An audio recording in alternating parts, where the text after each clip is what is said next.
সে বাইকু তোহা করতে বের হয়েছে।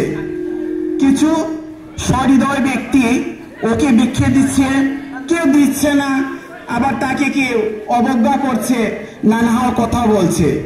আর ঠিক তখন ওই সময় দুজন ব্যক্তি রাস্তা দিয়ে যাচ্ছিল। যাওয়ার পথে ওই পথিক ভিক্ষুক তাদের দুজনকে পেয়ে তাদের কাছে ভিক্ষে চাইলো, দাদা 10 টাকা দিন না, 10 টাকা দিন না, এই বলে চাইলো। আর ঠিক তখন তারা বলল, সর সর, এত বড় ছেলে, লজ্জা করছে না? তুই টাকা চাইছিস, কাজ করতে পারছিস না? এই বলে তাদের মধ্যে কলহ চলছিল। তারপরে ওই পথিক ভিক্ষুক বলছিল যে দাদা 10 টাকা দেন না, 10 টাকা দেন না। আর ঠিক তখন ওই সময় একজন স্কুলের শিক্ষক মহাশয় ওই রাস্তা দিয়ে যাচ্ছিল। আর তাদের কলহ দেখে জিজ্ঞেস করলো, কি হয়েছে এখানে? আরে দেখুন না, এত বড় ছেলে টাকা ভিক্ষে করছে, কাজ করতে পারে না। আরে কি হয়েছে? তাহলে যদি নাই দিতে পারেন তবে কেন ওকে এত অবজ্ঞা করছেন, এত কথা শোনাচ্ছেন? ঠিক আছে, তুমি দাঁড়াও, আমি আসছি। এই বলে এই শিক্ষক মহাশয় ওই পথিক ভিক্ষুককে কিছু টাকা এবং কিছু বই দিল, দিয়ে বলল, এই টাকাগুলি দিয়ে তুমি কিছু খাবে, আর আজ থেকে তুমি আমার স্কুলে পড়াশোনা করবে এবং তোমার সকল দায়িত্ব আমি তোমাকে নিলাম, তোমার দায়িত্ব সমস্ত নিলাম। এই বলে তারা সবাই চলে গেল। তখন ওই পথিক ছেলেটা তাদের ওই স্কুলের ছাত্র শিক্ষকের স্কুলে গিয়ে পড়াশোনা করতে থাকে। থাকতে থাকতে পড়াশোনা সে অনেক বড় একজন ব্যবসায়ী হয়। প্রতিদিনের মতো ওই ভিক্ষুক ছেলেটি ভিক্ষে করতে দোকানে গিয়ে দোকান খুলে গিয়ে বসে। তখন বলল, পেপার লাগেনি, পেপার পেপার, এই বলে সে পেপার বিক্রি করছিল।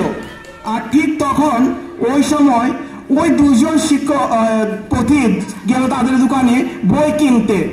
তখন ছেলেটিকে দেখে ওরা চিনে ফেললো, বললো, আরে তুমি পথিক ভিক্ষুক ছেলেটি না? বলে, হ্যাঁ হ্যাঁ হ্যাঁ, দেখেছেন আজকে ওই শিক্ষক মহাশয়ের জন্য আমি আজকে এত বড় একজন ব্যবসায়ী হয়েছি। আজকে ওই শিক্ষক মহাশয় যদি না থাকতেন তাহলে আমি হতে পারতাম না। আর ঠিক তখন ওই সময় শিক্ষক মহাশয় ওই দোকানে গিয়ে উপস্থিত হলো আর দেখলো ওই দুজন ব্যক্তিকেও।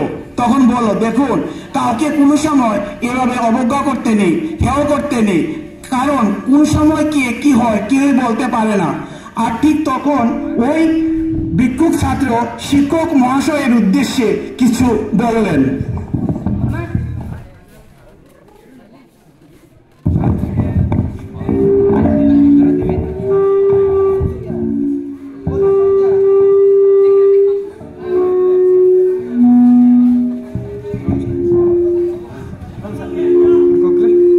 আজকে এই অনুষ্ঠানে উপস্থিত আমার প্রধান শিক্ষক মহাশয় এবং আমার সকল শিক্ষক শিক্ষিকা, অতিথিবর্গ এবং অভিভাবকদের প্রণাম। আর আমাদের দাদা দিদি ও ভাই বোনদের ভালোবাসা জানিয়ে আমি কিছু বলছি। আমাদের চলার পথে দুটি বিষয় অত্যন্ত গুরুত্বপূর্ণ, একটি হলো শিক্ষা আর একটি হলো দীক্ষা। আর এই দীক্ষা আমরা শিক্ষক মহাশয়ের কাছে থেকে পেয়ে থাকি। তাই শিক্ষক আমাদের জীবনে চলার পথে খুবই গুরুত্বপূর্ণ ও সহজ উঠে। এটি শুধুমাত্র ক্যালেন্ডারের দিন নয়, এই দিনটি মহাশয় আমাদের গর্বের দিন। সবাইকে নমস্কার।